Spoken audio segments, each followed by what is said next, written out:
All right, folks, thank you all so much for being here. We're going to go ahead and get started now with the second portion of this evening's events, which is the Affordability Town Hall. If you could all just take a moment and take a seat around one of the tables that we have set up for you. That will help us get organized, and I'll pause while we do that for a second. Okay, thank you so much. We're going to kick it off. So tonight in our budget town hall, we are talking about 4 major themes. We are talking about accountability, affordability, opportunity, and connectivity. These will inform our strategic plan and our city budget. We want to hear from you about how we can create a city that is affordable, connected, and offers its residents ample opportunities. We also want to understand what is holding ourselves accountable and what that looks like to our community. How do we continue to be a responsible steward of your tax dollars? This is a lot to tackle, and so I don't want to slow us down. We're going to keep moving pretty quickly here. And we will now hear from staff first, and then we will dive into our small group discussions. City Manager Andrews. Thank you so much. Thank you, Mayor.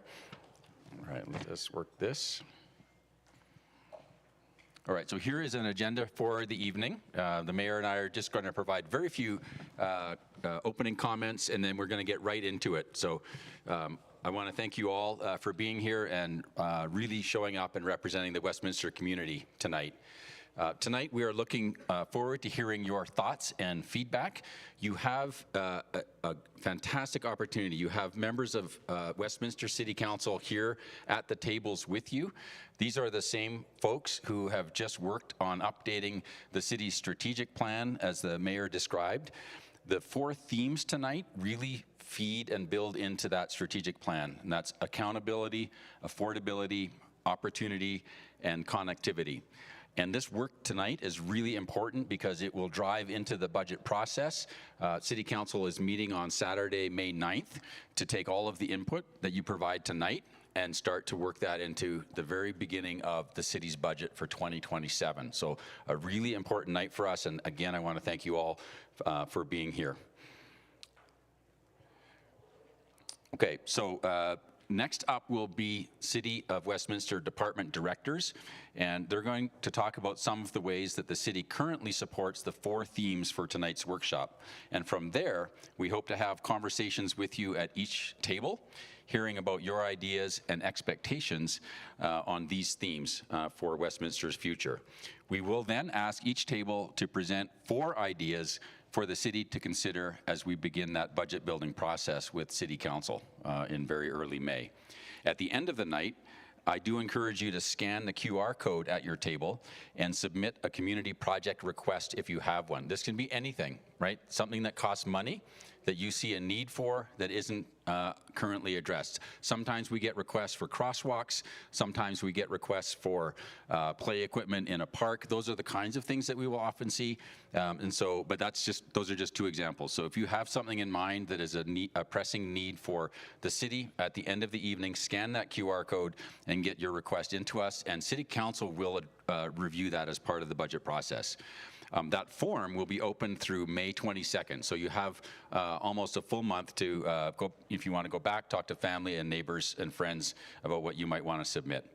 Okay, so I will then turn it over to our next presenter, who will begin this evening's presentations, and once we've done those, we'll get to work at our small tables. So up next is our Assistant City Manager, Chris Lindsay. Chris? Thank you, Jody. Good evening, everyone. I'm Assistant City Manager Chris Lindsay. Happy to be here. Jody touched a bit on tonight's goals and hit those community project request forms, and the QR codes are at your table. One of my roles with the city is helping us allocate our resources through the annual budget process every year. And I want to give you a little bit of grounding on the city's budget and how we provide financial accountability through the work that we do.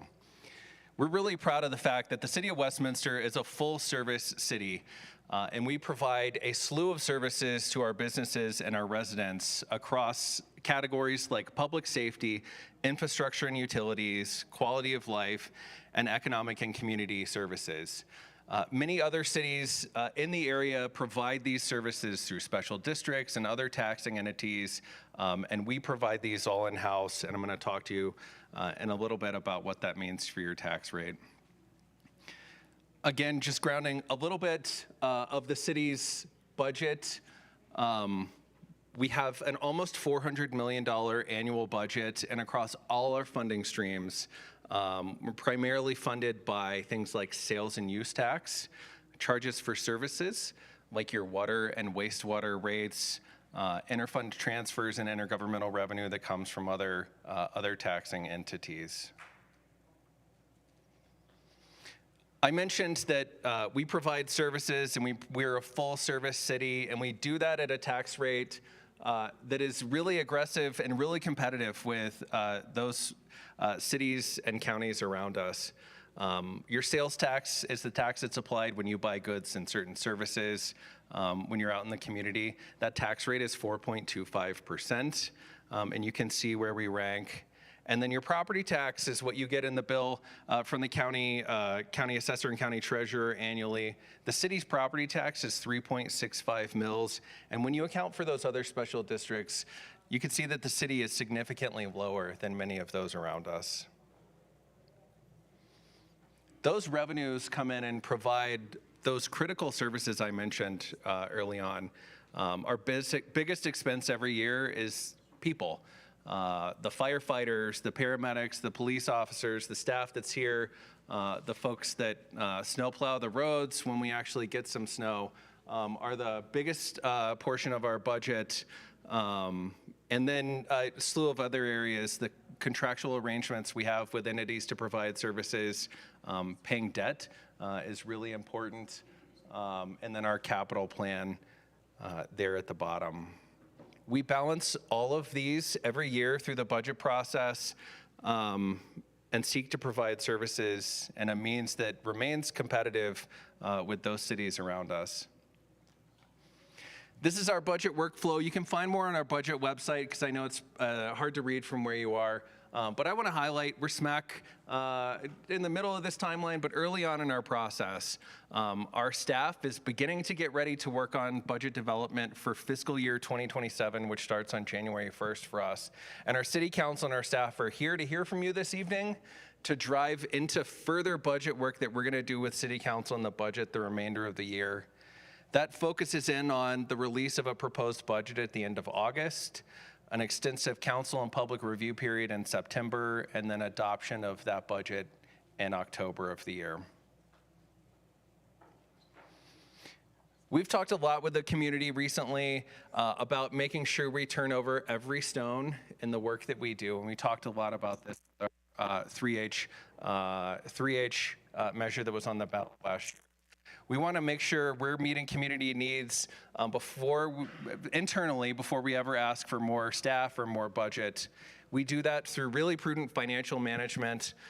We do that through responsible use of taxpayer dollars. We maintain strong reserves and credit health, really important, really important. And we work to align our spending with community priorities and voter direction. And this right here is a great instance of how we do that. All right, we're going to turn it over and talk about affordability next, and I'm going to ask our Parks, Recreation, and Libraries Director, Eric Otzelberger, to talk about affordability.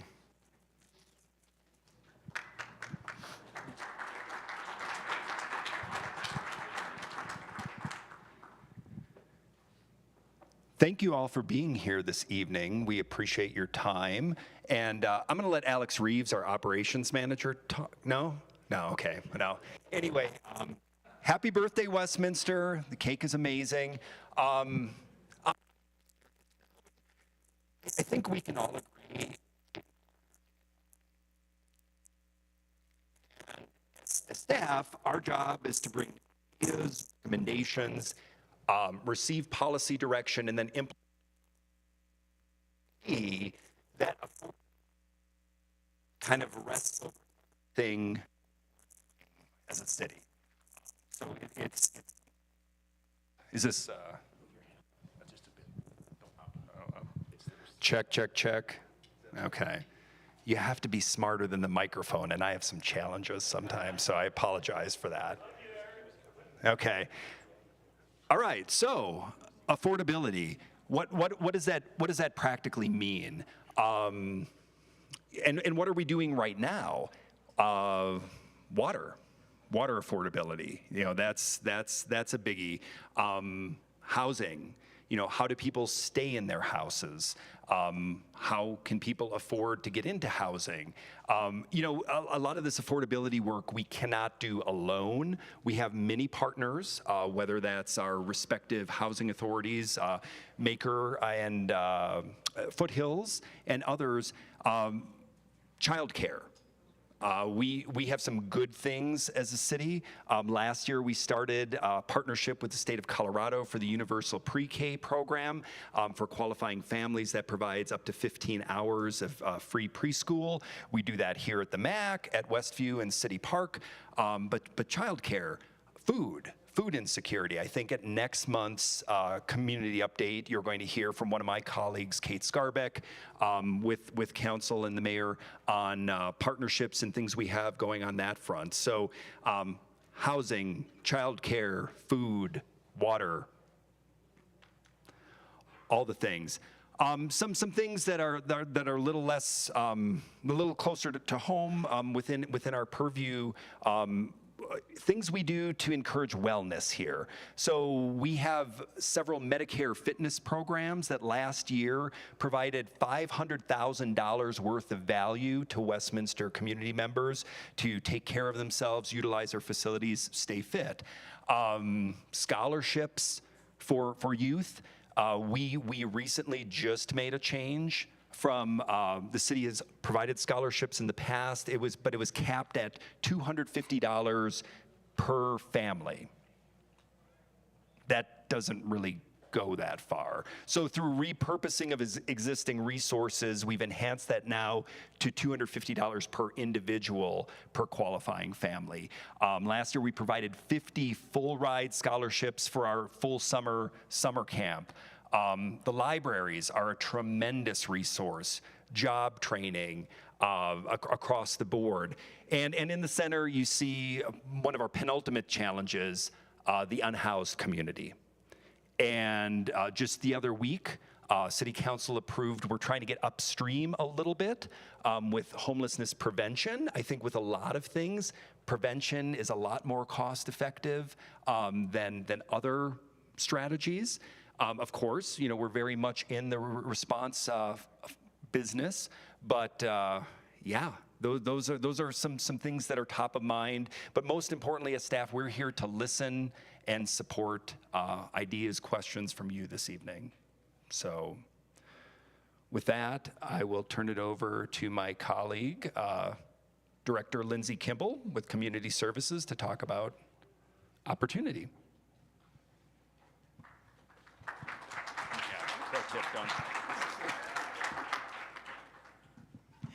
Good evening. I'm Lindsay Kimball, the Director of Community Services. Thank you all for being here and spending time with us tonight and celebrating our birthday. I am going to be speaking about opportunity, the concept of opportunity. How do we as a city build that for our residents, for our businesses here? One of the first things people think about is jobs and business creation and entrepreneurship. And we do a lot to support those things at the city. We offer many trainings and a good, I love to have a 2-for-1 or a 3-for-1. So you'll see in the middle there our childcare business program, how to start a business in childcare. So that's teaching someone how to create an opportunity, how to have a home-based business, or how to operate a childcare center outside of the home. That's an example of that. It's also an example of the partnerships that we build at the city that are incredibly important to us. We can't do this on our own, and we have many partners out there who are so talented and already in different spaces, such as small business development with the SBDC and so forth. So we always try to look for those partnerships too and leverage their strength into our strength. You'll also see there we've got some examples of sustainability. This is a picture from Earth Day, which is coming up on Saturday. We hope you'll join us. We are celebrating in Westminster for the entire region for Earth Day. And we have Mr. Bridger Tomlin, who's our sustainability administrator here tonight. But that is a picture from Earth Day, and trying to promote different opportunities with different commuting solutions for people. Also, we have a very strong program, and we'll be presenting on Monday night about several topics of sustainability and how we are leveraging cooperative buying of solar panels, which can reduce the cost of installation for our residents by sometimes up to 40%. So you get the tax credit and you get that discount of the collective buy, and it results in significant savings. So we've been able to grow that program exponentially thanks to Bridger and his team. Also, the construction there, what is that? That was just last week. We broke ground on Blossom Commons, which is an opportunity for dignity, for a safe, affordable place for our seniors to live. So that's from 30 to 70% of AMI. That's deeply affordable, and it'll be in our downtown. So we're very excited about that partnership with Volker Development and many, many, many partners across the state. We also have their Adelante, our Latina Entrepreneurship Convention. We just sponsored that about 3 weeks ago.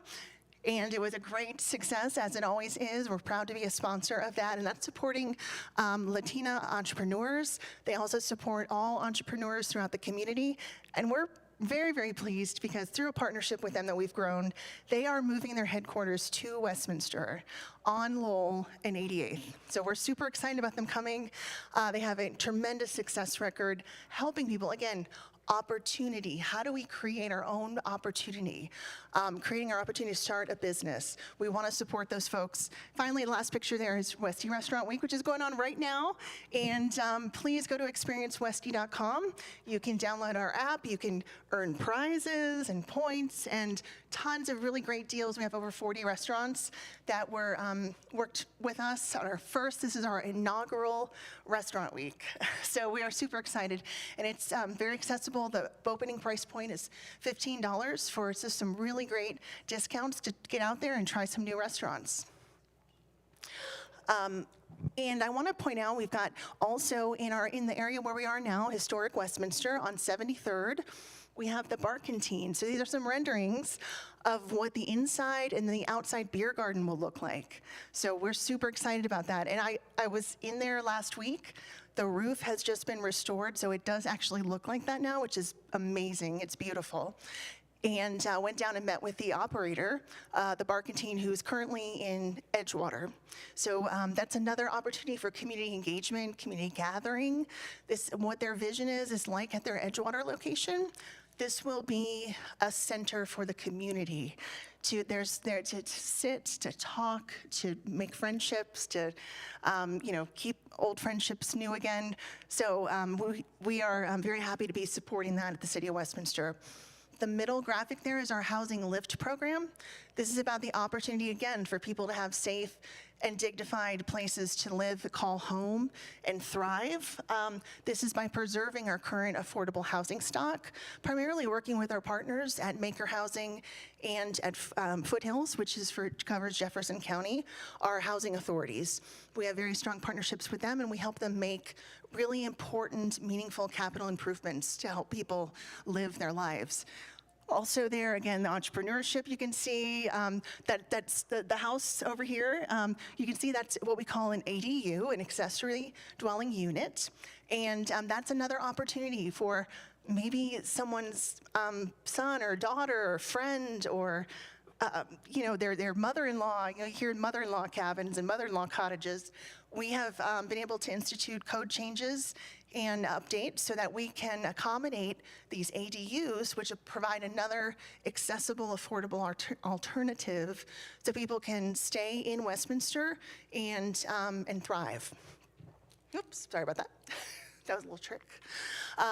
And finally there you see Trader Joe's. So we work all the time on business recruitment and retention, trying to create jobs. Our city runs on sales tax, so this retail recruitment is incredibly important to us, and giving you new opportunities for shopping, new opportunities, new selection, more competition, hopefully lowering prices. So that's a picture from Trader Joe's opening, and we're always trying to diversify that, again, to provide job opportunities, but also to make sure that our income as a city stays stable and we're able to do all of these great programs that we've all been talking about now. So helping with access to education, access to training, access to business ownership and housing are very important and a big part of our work plan. So thank you for your attention. We're here to answer any of your questions. And now I'm going to turn over to my colleague, Mr. Paul Knipple, who's the Director of Public Works.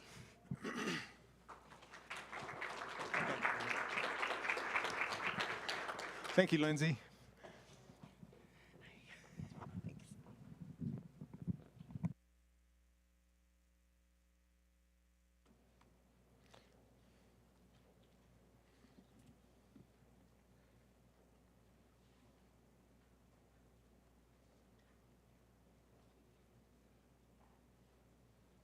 Okay. Let this. Thank you. So connectivity. Through mobility and communications. Yes, thank you. So some things that we're working on right now or that are underway. Via Mobility has been in service here in Westminster since July of 25. So offering rides to residents who are age 60 or over or who may have a disability. These rides are free. We're doing about 160 a month right now. Hours are roughly Monday through Friday, 8 to 3:30. That's a good service. Connectivity also through communications. Google Fiber, MetroNet, Intrepid have installed about 1.9 million feet of fiber within our city to date. It's been going on about a year. They're doing about a half a mile a day. That 1.9 million feet is enough from Westminster to Santa Fe, New Mexico. And that's just what's in the ground right now. So this will greatly improve the ability to use the internet and connect through your computers. Another way here is through the Federal Boulevard bus rapid transit system that the city is partnering with CDOT on. That will travel along Federal from 120th down into Denver. Service is expected to begin in 2030. Also here we have connectivity with improvements through our traffic signal system. The map there on the far left, you can maybe see some yellow dots, but that's about 30 intersections within the city out of the 117 that the city operates. This improvement project will impact those 30 intersections. In doing a number of different things, improving the pedestrian push buttons and signal indicators at these intersections, bringing them into ADA compliance. Better mobility for people who may be visually or audio impaired. We'll also be installing, if you can see in the lower right, the backlit signal heads or back panel. They're not actually lit, but they'll provide better visibility of the traffic signals at these locations. We're also putting in about 75 different what we call snow cones. So if you see in the upper middle there, this is during a snowstorm at an intersection that's probably facing north, and the heavy snow sticks to the signal lights, and you can't always tell if they're red, green, or yellow. These devices are basically fit onto the signal head and shed the snow as it hits. So you can see what that does, the benefit that would provide when we get a heavy snow that's blowing in from the north and sticking to our signal heads. And then finally, we have connectivity through trails. We've got 160 or 126 miles of trails in the city. 5 miles of those are regional connector trails. Our Parks and Recreation Libraries Department is working a trails master plan right now that'll be completed in the first quarter of 2026. So with that, I'm going to turn it over to Sarah. Thanks, Paul. All right. Thank you to our department directors for giving us an overview. We're going to transition into a small group activity now. So at your table groups, you should have a city council member and 1 to 2 staff members. I encourage you all to introduce yourselves, and then there are questions on the table that your city council member and your staff member will facilitate a discussion through. We're going to be taking notes on those big flip charts. At 7:30, we will regroup, and we hope to hear 4 key things that you want to share with the large group that you would like the city to consider during its budget process. All right, thank you, and enjoy your small group discussions.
There you should have it.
provide oversight to the landlord and those subsequent repairs. Does that capture it?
share your top 4 things that you want staff to hear, that you want council to hear at other tables as they continue on into the budget building process for 2027. Thank you. Okay, so around accountability, we had a pretty great consensus, which is this is really an honor to hear that really the city's doing a great job on accountability. And we heard a lot of really good feedback that said that we're doing the things we should be doing. And how do we get that information out to residents? And so, you know, we have a portal. We had a really great program last year around 3H. How do we continue to work on getting that communication out to residents? And it was really highly talked about as well that our property taxes are very low considering what our neighbors pay. And then again, we are a full service city. And so that speaks to how responsible we've been with our budget. So we're doing the hard things. Now, how do we let residents know that that is the case? And so to that point, we ended up talking about maybe reaching folks where they are at rec centers, maybe having screens with short snippets of information in the rec centers that folks could read, just giving facts, right? And the folks that are already highly engaged, maybe going to a really popular yoga class, can get that information in short order. And so we'll continue working on what we're trying to do. This town hall, by the way, is the beginning of essentially that really high engagement of what we're trying to do for folks. Then we talked about affordability. Of course, top of mind was housing. It is pretty outside of the city's scope and control, but we spent a lot of time on HOA fees and the fact that they can have a high impact on what is supposed to be affordable housing, especially for townhomes, condos, anything with shared walls, right? And so those fees can really impact the ability of folks to live there and continue living there. We also talked about high childcare prices and the lack of availability of childcare for under 1. And what can we do to increase it, which is something the city is very much focused on right now. And then we also talked about just ability to get to stores. And that brings us to connectivity. Okay, so that brings us to opportunity, which is a good bridge for opportunity. So opportunity, we talked about the fact that South Westminster, a lot of folks here are struggling because they are in a food desert and it's not easy. There once upon a time were 2 stores. We don't have that now. I also want you to know that City Council is very painfully aware of this and we are trying our best to attract stores. It's something we've been working on, but it doesn't help the fact that it is impacting you right now. We also talked about, could we improve some of the burden on individual people by making sure that they had connection with their neighbors in mixed generations, and maybe other folks could help care for their kids, right? Or maybe they could volunteer to help care for their neighbors in different ways. And so with that brought us over to connectivity, which is we really want more mixed housing where we have a mix of wealth incomes and of generations living in one place, and then also higher opportunity for engagement and activities that bring those people together. And we talked a lot about different volunteer opportunities for those folks, such as our shoveling program has been such a success. Where else can we use ideas like that? How do we connect neighbors to their kids and seniors that might have free time on their hands to folks that need that help?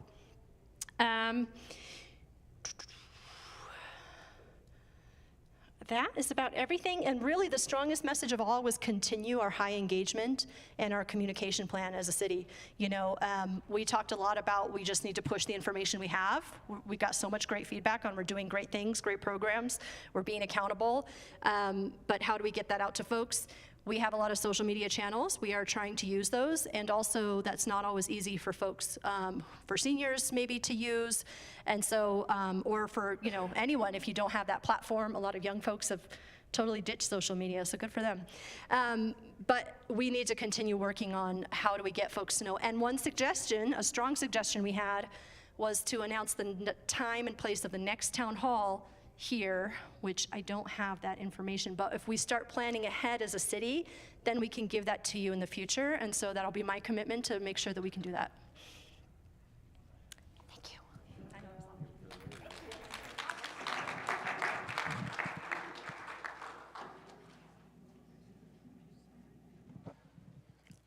Table 2. I didn't hear you guys cheer for yourself. Go Table 2! All right, I'm just going to focus on the 4 things that we highlighted as a table. Similar to Table 1, we were very interested in celebrating what Westminster is already doing and getting that out there. And so we talked about using social media to do that better. And one example was Mayor Mamdani out in New York City is using Instagram to do all kinds of stories and snippets about what the city is getting done. And that's, that's something that is key for us because we do have a lot. And we also talked about just having more access to and visibility of the programs we provide. So let's see.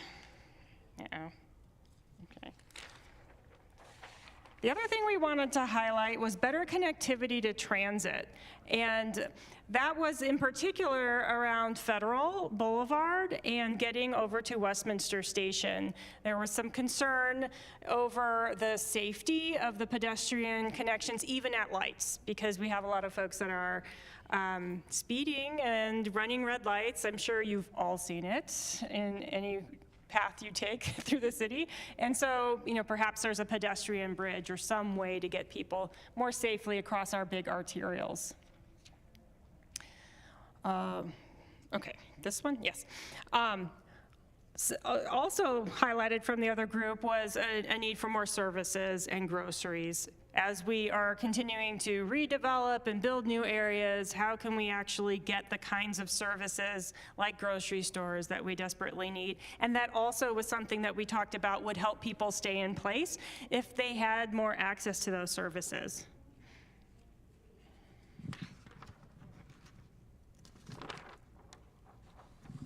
And finally, we wanted to highlight that theft and crime is something that does impact the perception and the quality of life in Westminster, especially in the southern portion of the city. It not only impacts people living here, but it also has really impacted businesses. And so we don't want people feeling shy about investing in and locating their business in Westminster. And so that is hopefully something that we can continue to focus on. Anything else? Oh, did I?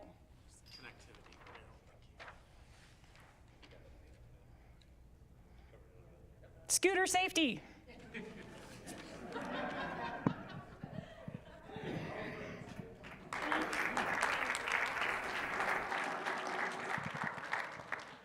I just want to reiterate that it doesn't have to be the counselors that are the ones speaking, but my table nominated me, so more than happy to do it. My name's Adam Barajas. It's a pleasure to be here, and thank you everyone who's here. We had Denise, David, and Brenda offer some amazing insight at our table, and I'm glad to share some of it. Our 4 ideas are just the city sharing information, the city sharing information, the city sharing information, the city sharing information. Every single topic we had was, it was reiterated, hey, there's cities doing some amazing things, but how can we hear about it some more? And it kind of came up when we talked about, the dashboard. I mentioned every Monday night you can hear City Manager Andrews mention, Westminster transparency, but do people know how to access it? Do people even know that that's there? And that's kind of, the onus is on us to make sure that we can share that. We mentioned some cool programming, that's in the works to be able to see some of the bigger projects and the way monies are spent on those projects as well. So we're excited to, dig into some of those. In terms of affordability, there was this insight in, a lot of households have multiple generations living in them, and it's not just, parents with young children. It's people of many different generations living in it, particularly because whether it's senior care or inability to afford for certain generations to afford a home, and that kind of missing availability of housing, whether things are too expensive or there's just not housing available at all. And that's something that this council constantly is wrestling with, as we look into what development looks like, particularly infill development in this city. But again, in terms, Denise mentioned driving around the city looking for, an affordable apartment for one of her friends. And she said, how can I even access that information? It was literally me getting in the car, her getting in the car and driving around and calling numbers that she saw listed on the side of the road. And so how can the city kind of share some information around where is there affordable senior living, and how can people access that? Opportunity, trying to localize services was kind of a big theme that came up. If we're looking for part-time jobs, something that would be close, and if it's not close, how can we use transit to get there, particularly for those who can't drive? And particularly we're regional partners, right? People work in Fort Collins, in Boulder, in Denver, and might not want to jump on the highway to get there. But the bus stand doesn't have any stops in Westminster, or if it does, they're really hard to get to. So how can the city engage with some of those connections to make sure that people have multiple options for transit? And then sharing that information as well. Like, where are the city bus routes? How can people gather that information? And finally, connectivity. I promise I didn't bias my table, but a lot of our connectivity was about neighborhoods and social connection as infrastructure. They were surprised to learn that that's kind of my jam. But everyone, doesn't know their neighbor anymore. They don't know their neighborhoods. And some insight that I gained kind of at my table is, my neighborhood, I'm kind of, lucky in that a lot of the people living there are new because a lot of the houses are new. So people are looking to make new friends. But in these existing neighborhoods where there's people who have lived there, for a mix of 30 years to 5 years to 10 years, there's not necessarily that similar draw. But how can we as a city share the information about who your neighbors are and opportunities to connect again? So I know I rambled, even though I said it was all the same thing, but information, sharing that information, and sharing that information. Thank you, Councillor.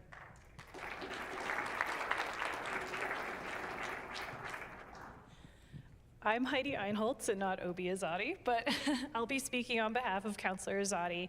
It was Dr. Seuss who said I speak for the trees, for I have no tongue, but this time it's me speaking for Obi, who lost his voice. So we had a wonderful packed table across 2 different languages tonight, and lots of ideas were discussed.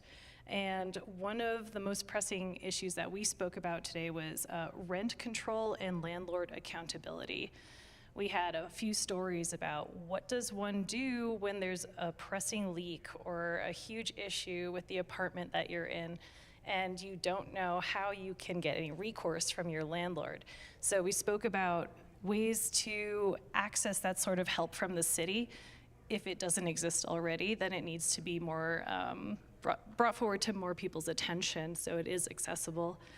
And we talked about the potential of advocating to the state at the federal level just to hold landlords accountable as far as rent prices go, because affordability was a main thread through many of our conversations. And achieving that seems to be something that we would like the city to approach if that's possible, and escalate wherever possible. The next category was mobility, and this spanned a few things for non-drivers and drivers alike, particularly locally, so within our city, and between other cities. We spoke about the rail between Fort Collins, Denver, Boulder. We'd love a stop in Westminster, if possible. We spoke about buses that traversed all of these cities. Commuting to Denver and Boulder are huge things that are important to our community.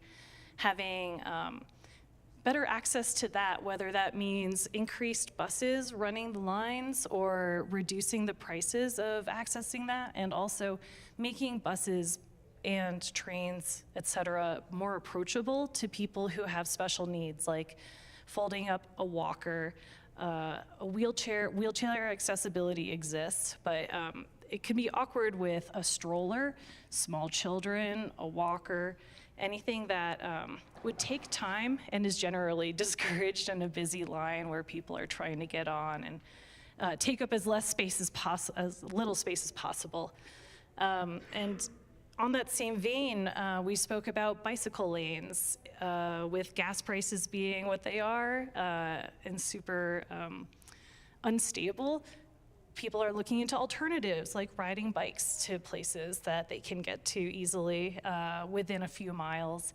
So we would talk about the logistics of how to keep bike lanes clear and safe for people of all ages, including children. And generally the cost of getting from place to place. Our next category was childcare, and this sort of encompasses a lot because we're talking about childcare for young children and babies, as well as things for teenagers to do. We spoke a lot about issues with suicides in school and just general mental health issues that can really damage a connected community. And what can we do to help that? We spoke about different options like after-school activities, sports, other clubs that kids can join at the middle school and high school level, as well as addressing the affordability and the availability of places for anyone from an infant to a toddler, those preschool years as well. And then last but not least, we spoke about housing. We need housing to be affordable, plentiful, and to have options. Housing is an issue that affects so many different avenues of our lives, but we also spoke about how it relates back to the childcare because our housing issues also affect schools. When we have fewer families affording homes long-term in our communities, our public schools receive less funding.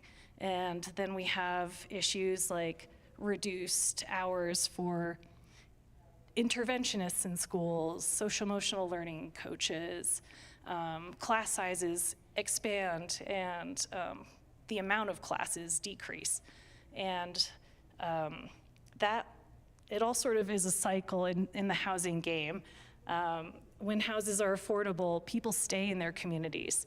When families need to upgrade because they've got a new one on the way, they need to have that space. When people are ready to downsize and they don't want to leave their community and their family, they need options to go to as well. And everything needs to be within reach. Okay, and I think that's everything. Do you have anything else to add? Thank you.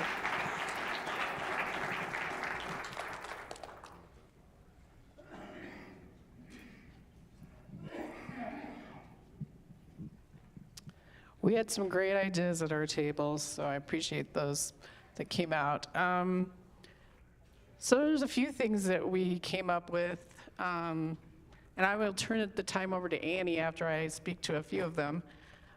So we are always talking about how we can get older people to downsize, and one of the issues that I have seen is when elderly are if they live in their house for 10 years and they turn 65, they get a tax break on the first $200,000. So if we could let that go with them to another house, I think that would help. So we'd have to talk to the state about that. So that's one of the issues I've been thinking about, to make that mobile so more people want to move. Also, I guess we have a little problem with our recycling. My table pointed out halogen light bulbs are hard to recycle and other things, and our recycling center does not recycle them, so they're going other places trying to find places to recycle bulbs. And what were some of the other things that batteries. So I think we need to look at adding some of that things to our recycling. Transit dependability. There's some at our table that used to use US 36 bus stop to downtown, but it has not been that reliable since 2020. So our reliability in our bus service is an issue that we need to talk to RTD about. I'll turn the time over to Annie for the other things. She has some great ideas about childcare, so. Thanks. We talked a lot about childcare at our table, connecting a number of the topics that we're centered on today. And Councilwoman Ireland asked me to share an example that I know about from Durango, Colorado, where a social impact investment fund has helped build some affordable housing focused on families that want to open childcare businesses. And there's a rent-to-own model so that those people are able to get out from under the liability constraints of being renters, but also be on a path to home ownership and be business owners. And that's one model, but we talked about childcare being important for a number of these other components of affordability and connectivity and opportunity in our city, and thinking about how we need to, I know that Westminster has recently included a childcare in the city plan as a component of infrastructure, which is really critical. People need safe places for their kids to go to work in order to be workers in our city. And so there are lots of other ways that we can use city tools to make that happen, including zoning and regulation changes. So that was one of the things that we talked about. Another priority on our top 5 list is shared and third spaces. We talked a lot about having places to go and meet neighbors and be in community, and sort of this connection between both local businesses like a coffee shop and Eric here mentioned that there's a potential opportunity with Jefferson County Public Libraries to link a library service opportunity with a coffee shop as an example. Shared space, and we talked a lot about that as important for our community as well. The third thing on the list is around programs. I'm sorry, I forgot what the category that it was in, but assistance programs offered by the city. I'm sorry, what is it? Affordability, yeah. We talked a bit about what's available through the city and how it can be confusing depending on who's offering some of those services. Some of them are available through the city, others from nonprofits and other levels of government, and having navigation being really helpful. Eric mentioned that the city does have some navigation available, but maybe having other places where you can enter a system and get that navigation support so that you can access the things you're eligible for. I think Councilwoman Ireland talked about the rest, so I can pass it off. Yeah.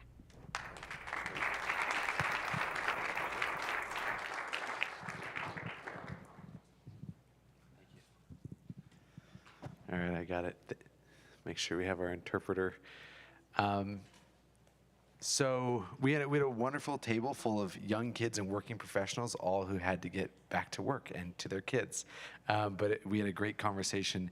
But since I'm the last one, I wanted to start, if we could just give a round of applause to all the city employees who stayed late to support us here, and to our interpreters who make this accessible. I mean, my day job is really about having accessible spaces and including people, and so both language access in 2 kinds of ways is really important. So a round of applause for our interpreters for being here late tonight. Thank you all. So we covered all the topic areas, and we had ideas for each of them. On the city's accountability, I think to Councilor Barajas' table's point, people, our table discussed having greater access to information for people who want to seek it out. So lowering the barriers for people who want to inform themselves, including the city's website, and ensuring that wherever people navigate to get information, we make it accessible to them. Because as much as we want to spread information, we also want to make sure that people who want to inform themselves have access. And we focused on the city's website, ensuring that that remains navigable for people who want to get information. On the affordability area, we talked a lot about housing and all the different ways that we can keep housing affordable here in our city, including how we build and what goes into building a property, and how we tax, and just ensuring that through every lens that we're looking at housing, we're trying to keep it affordable for people, because we want people to stay here in the city of Westminster. For opportunities, we talked about small businesses, and one of the economic engines that was mentioned by Lindsay is sales tax, and the businesses here in our city keep our city going, as well as the residents who are paying that sales tax. And if we don't have businesses, doesn't mean that you don't get groceries. It means that you go to a different city and give them your sales tax. So we want to make sure that we are creating opportunities for people to start businesses here in our city, because that is really one of the core engines of all of our success and our well-being. And some of the barriers, including, again, access to starting a business, access to information for that, and opportunities for small business owners or people who want to be small business owners to be able to work with the city and our Chamber of Commerce to start a business here in Westminster. And finally, we talked a lot about connectivity and focused on what was touched on with transit, with a key focus on first and last mile transit for people in our community who are working. I think Via Mobility has been a great start for our city, especially when it comes to seniors and people with disabilities. But there are plenty of working people who would otherwise take public transit, but who can't because of that first mile in our city or last mile in our city, whether they're coming in or out of our city. So ensuring that we make those a priority for, where RTD has gaps, what can city do to fill those gaps? And that's all we had. And I think I'm turning it over to city staff to wrap us up, and the mayor. Thank you. All right, thank you, friends, so much for joining us this evening. Your input directly impacts our priorities and how we spend the city budget this year and next year.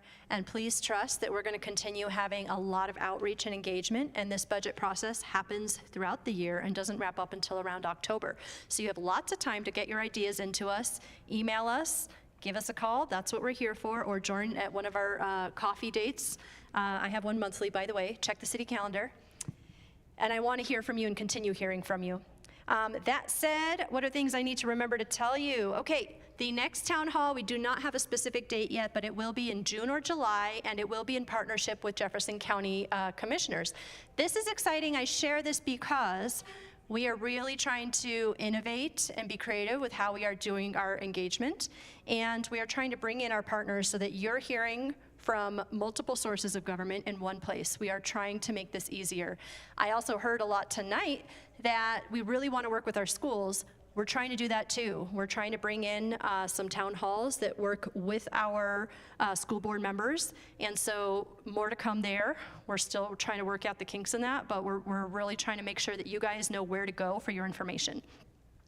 And the information from tonight, there will be an executive summary and essentially all of the follow-up to tonight's questions and thoughts will be available in 2 weeks on our city council outreach page. So you can go there to find out any thoughts. And again, if you miss something, just send us an email.